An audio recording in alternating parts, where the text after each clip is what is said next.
Hello and welcome to a brand new episode. I'm Shiron91 along with Helix RushHeart, and today we are going to conclude the original Spyro trilogy with the final game of the series, Spyro Year of the Dragon. Finally, we can end the trilogy, and in this episode we will be giving you the lowdown on the Spyro Reignited trilogy that has happened so far. But does the third game live up to the previous games? Maybe we should dive in and see for ourselves, shall we?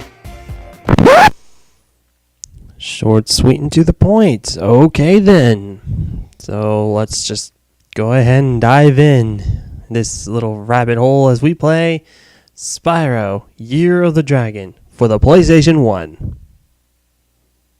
Spyro Year of the Dragon, another game created by Insomniac, the third and prominently one of the best games ever made, was released 1 year after Spyro 2 Ripto's Rage in the 2000s, in North America on October 24th and in Europe on November 10th. However, this was the only Spyro game not to be released in Japan. At least the one that I can think of anyway. Now you're probably thinking that this video would be a little bit shorter than the first two. We would say it was way more improved and then just call it a day. But we aren't that lazy, are we? Oh no, there are a lot of things to talk about. It's kind of the same as the first two games to be fair, but it has way more to offer as well. Unique minigames, more characters to play as, and even more wild and crazy adventures. Yes, Spyro 3 had some very nice, unique minigames, but just like Spyro 2, can be a hard shell to crack. But that's for later. However, Spyro 1 had levels tailored to their own homeworlds. Spyro 2 and 3 didn't have levels fitting their homeworlds. Boy, I wish they brought back that new gimmick. Speaking of which, the Reignited trilogy, the gimmicks of the levels in tailored worlds are a lot more refined in the Reignited trilogy nowadays. There are a lot of things that this game has, and this may surprise everyone, but this game was a hard one for me to complete 100%. A long time ago, anyway. But for the sake of this review, I was able to complete that game 100%, and I have to say, I'm extremely proud of that. Just like with Spyro 1 and 2, they are not easy to complete 100%. But I felt so rewarded when I did. Heck, I was close to getting a game over out of this. That was terrifying, but I did it. For some, just like Crash Bandicoot 3, Spyro 3 was their first game and could easily bypass some of the more difficult stages in challenging egg hunts that this game threw at us.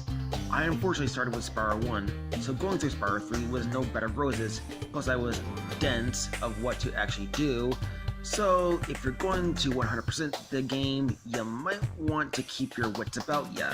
So going into this game, we aren't expecting it to hold our hands, like with what the first two games did. This game treats you like a big boy. It forces you to think outside of the box, and when you achieve that ultimate goal, you feel very proud of it. And it makes you feel like you figured it out all by yourself. But just like with the first two games, there are tutorials to help beginners who started playing Spyro 3 instead of the first one. Why would you do that though? And just like in our reviews, we'll have to tackle every subject one by one. And what better way to start than with the story? So the story begins with all the dragons sleeping, and boy, we haven't seen the other dragons in Spyro 1. But unfortunately, a young sorceress named Bianca with a new bunch of enemies called Rhinox came and stole the dragon eggs while the dragons were sleeping. But unfortunately, Bianca's plans almost go up in smoke after she steps on Hunter's tail and gives us this face in the process. Ouch. That's gotta hurt. Although they failed to catch Bianca before she got away, we do find out that Bianca is working for the main antagonist of the game, the Sorceress, who seems to have a mysterious agenda planned out. And we find out later... No spoiling stuff until we get to the character section, mister. Oh, sorry, right. But how do we know this though? Zoe, Zoe was able to sneak through one of the rabbit holes, spotting Bianca and the sorceress plotting their plan. Zoe informs the heroes that the eggs were taken to the other side of the world, or as the Elder Dragons call it, the Forgotten World.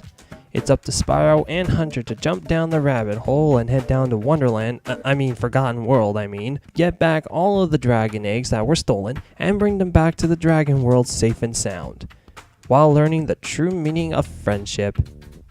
Not really, I made that last part up, but along the way you'll meet a lot of good friends that'll help you out on your journey to save the dragon eggs and stop the sorceress. Now, of course, Spyro can't find all the eggs on his own, can he? I think not. To accompany Spyro on his journey are some very unique, playable characters. Now, normally we would be talking about the gameplay first, but do you want to mix it up and save that for later and do the characters, Helix? Actually, yeah.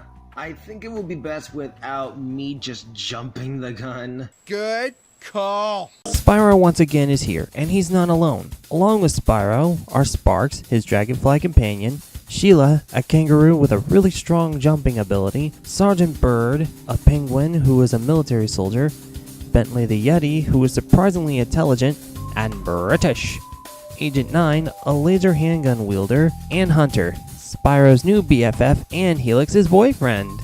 He is not my boyfriend! Helix, calm down. I'm just teasing you.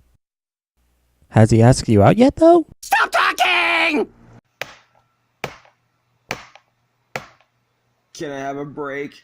Can I just have one break? Anyway, one new thing about the game is that you get to play as your new friends, including Sparks. I repeat, you get to play as Sparks. And let's not forget the amazing personalities that all of the new characters have. Sheila is Australian, because she's a kangaroo, get it? And is sporting a wicked Australian accent. Bentley the Yeti, who is not only as big as a building, but is also so intelligent that it puts Albert Einstein to shame. Sergeant Bird, who flaps his wings and is surprisingly still able to fly, even though in real life penguins actually can't fly. They slide on their bellies on ice, just like with otters. Agent 9, who obviously has a few screws loose, but is still enjoyable to watch. And Hunter, still that character who is not afraid to get his paws dirty. And that's a good thing, because in the last game, he was really wishy-washy. And surprisingly, the villains are actually interesting too. Bianca, who is surprisingly an antagonist, actually has a good heart on her. And it really shows through the variations of the cutscenes that she's in. And yes, Helix, I'm done making the jokes about you and Helix being a couple. I'm done with that, I promise. Because, spoiler warning, Bianca and Hunter get together at the end of the game. And the sorceress is probably one of the most diabolical villains I have ever seen in a kid-friendly game. She's planning to take away the baby dragon's wings in order for her to become immortal. What? You know, for kids! And of course you also get Sparks, that somehow got a voice actor to do all of his buzzing in the speedways. But unfortunately, you don't get to play as Sparks until you beat the homeworld, which we'll touch on that later, but still Sparks having the ability to talk and fight, and even some of the abilities you get are beyond compare. But I'll agree on one thing. The sorceress is a flipping witch. Killing the dragon hatchlings for their wings. I bet you never thought of that, Ripto, now did ya? Now, to be honest, Ripto is bathing in a lava bath right now, so there's that. But alas, there is one more character. One character we've actually been ignoring for a very long time. The bane of everyone's existence. The one and only stuck-up bear that you and I both want to see burn in a lava bath along with Ripto. Helix, we're going to have to talk about him. Oh, dear God, have mercy. Please, anything but him. I know, but we can't avoid this any longer, Helix. If we avoid him in this video, everyone who watches this will make comments about it and will never let me live it down. But if you want, I'll go ahead and talk about him, so it'll spare you from talking about him. Would that be fair for your sanity's sake? As long as I get to talk about the final confrontation with him. Deal. Now, we've neglected to mention Moneybags from the first game, for a lot of good reasons. He is the Spyro universe equivalent of greed. He will charge an extensive amount of gems to either cross over a bridge, learn a brand new ability, enter a brand new world, and in this game, locking up our friends from the Forgotten World. And he has the nerve, the very bloody nerve, to actually charge us when we're supposed to save the world. Also, do you want to know how Ripto was able to take him out and take over the hub worlds from the previous game so easily? It's because Moneybags won't fight back. He is a coward, and he can't protect anything, as demonstrated when he gets his butt kicked out of every single castle he is guarding.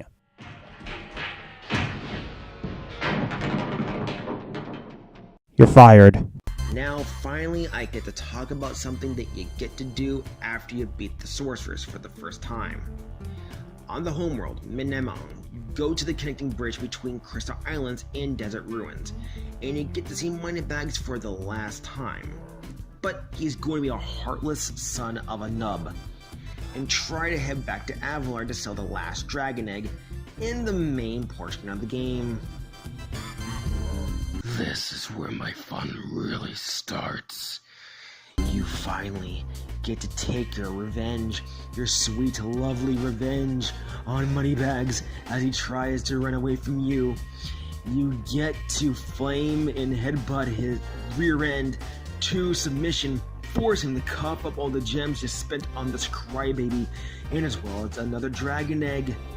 That's it, I give up. I'm retiring to Spooky Swamp to become a haiku poet. Ah, sweet relief. Do you feel better now, Helix? Yes, I feel much better. Sweet. Let's move on to the gameplay. Okie doke. Now, like we mentioned before, the gameplay itself hasn't really changed much. You can charge, spit fire, swim, head bash, climb ladders, all around the Forgotten World to find all the hidden dragon eggs and save them. And just like with the other two games, it's still a collectathon of wonderful stuff, from gems to missing eggs and to even skill points. In some of the worlds and in some of the realms, there are specific places and locations where you can find skill points, and when you find the skill point, you'll receive an extra life butterfly that Sparks will eat, not only to help him get back at full health, but, as I mentioned earlier, gain an extra life. True, nothing much has changed, but the abilities that Sparks gets from clearing his worlds are worth it. You got the Gem Finder, extra reach to grab gems, extra hit point, and even a box breaker. That honestly would be more fit for Ratchet & Clank, but yeah, kind of a useless ability in the end. That is why some people just go for the sorceress right away. I have no word to describe about a box breaker ability. Spyro the Dragon can just burn down the boxes, can he? Useless abilities aside, however, Spyro and Sparks are not the only ones that you get to play as in this game. The previously mentioned characters from earlier are also playable, but you have to free them, and when you do, you get to see some misery for Moneybags. I'm just doing my job. I can watch that scene all day. Job. I hear ya. Playing with your new friends in their new world is also a treat itself. Even if one of your new friends is high intelligent and can carry a club made of ice and can smack the life out of Moneybags. You brazenly avaricious, duplicitous, larcenous ursine! Now hold on!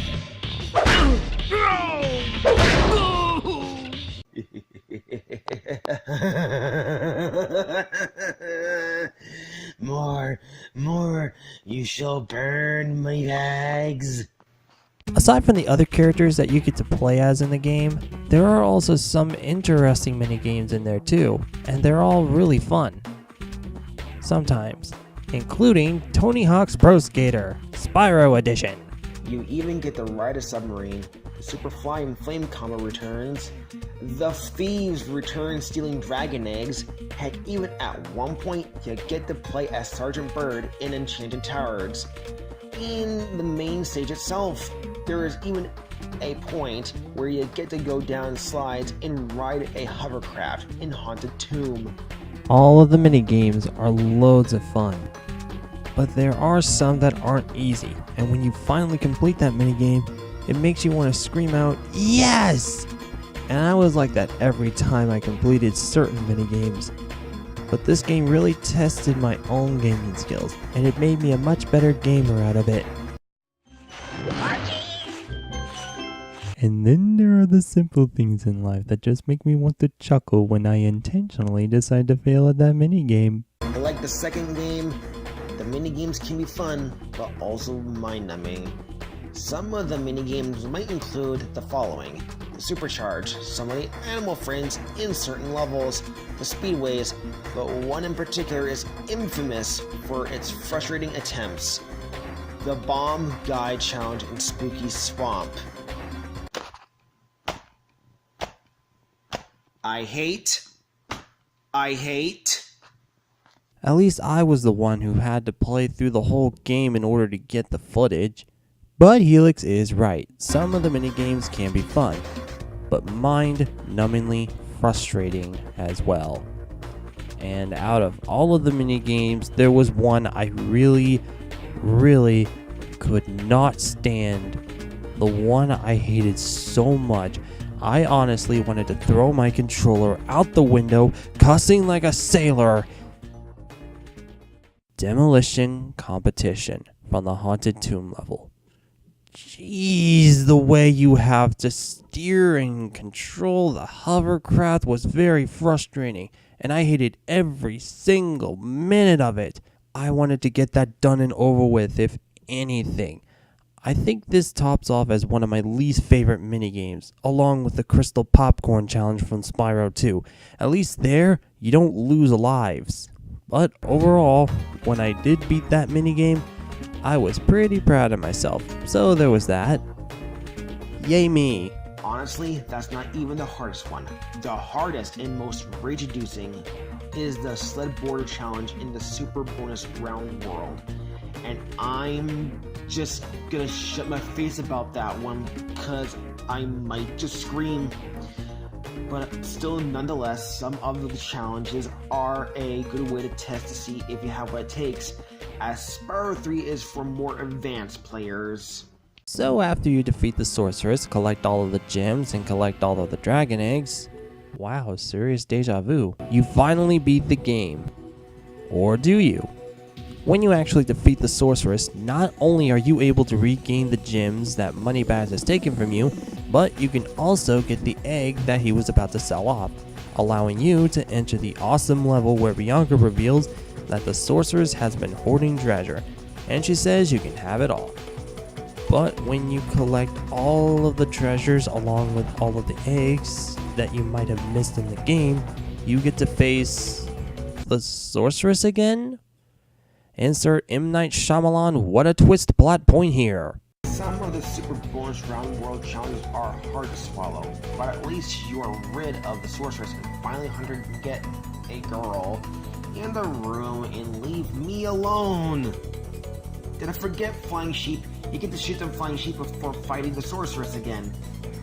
Can we go home now? Nature's boring. But all the same, the game is still good as a whole, but the one thing we still love is the music. Do we really need to repeat the awesomeness in Stuart Copeland's composition of music again? Obviously yes, because we love his work, that's why. Of course we do. Now, for some that might be unaware, but Spyro not only never got a Japanese release, but also in the American version of Spyro in Midnight Mountain, some of the worlds have recycled music tracks. Only the PAL version has the original tracks for Midnight Mountain. Also, a update for the Remastered trilogy is that you get to toggle between Remastered version and the classic soundtracks. So it turns out that Toys for Bob is listening to the fans as some of the love of the original soundtrack and more. And then the next thing you know, Toys for Bob's will announce that Cinder will be a playable character. Oh, that would be awesome. Along with the music, the cinematics or cutscenes are really good, especially the ending. I know that Hunter and Bianca are basically a couple, but I honestly think that Spyro and Allura are also a cute couple. It's too bad Spyro has no time for love. Dang it, Spyro, why did you have to pass up a woman like Allura? Maybe not your type? Meh, what do I know? Moving on. The world may never know. I gotta admit, playing through Spyro's 1 and Spyro 2 were not easy tasks. But this one really made me feel like a real gamer. And I'm not gonna lie, this game was surprisingly hard for me. Even though I didn't have any nostalgic memory with this, I still enjoyed it. But that didn't mean I didn't like the other two. Oh no, I still love these two tremendously. And to actually play this game completely, that's a lot to celebrate. And so with that, my final rating, y'all know what it is. It's a 5 out of 5, and it's worth it. I know I'm going to sound like a broken record saying it, but I love this game.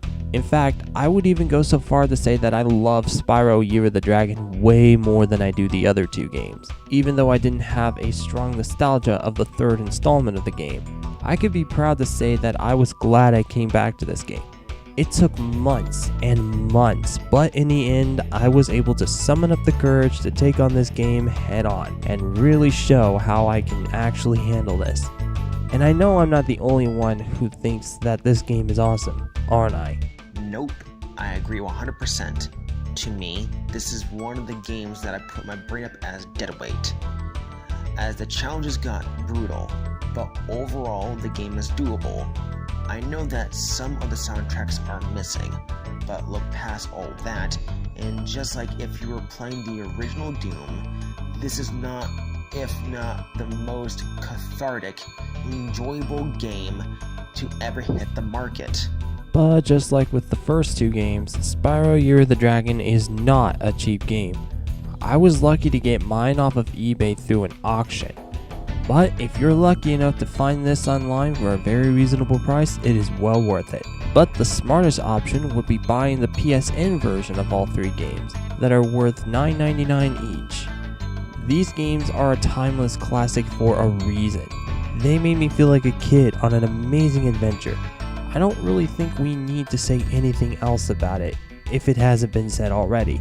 If you have a physical copy of it, or if you have enough money on your PSN account, or if you don't have any money on your PSN account, buy a PSN $50 gift card or something, and buy all three Spyro games, and that includes the one and only Spyro Year of the Dragon.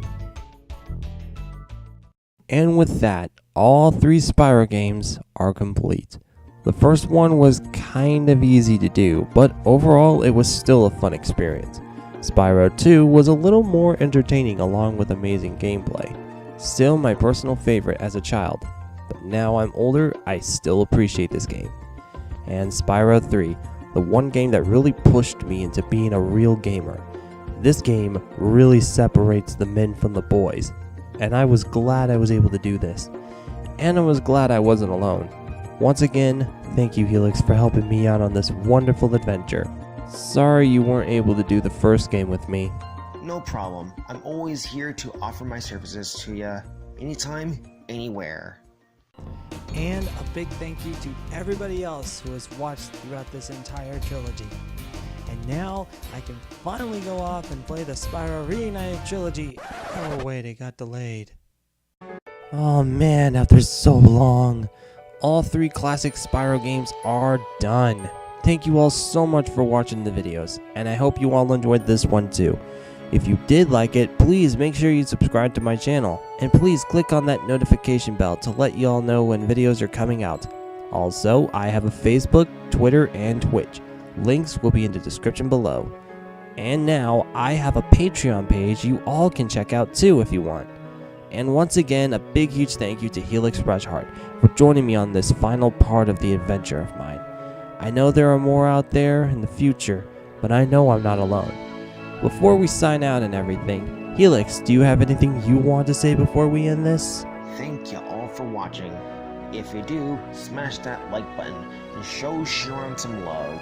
Also, I as well have a gaming channel, Velvet Room Gaming, so feel free to stop by if you're around.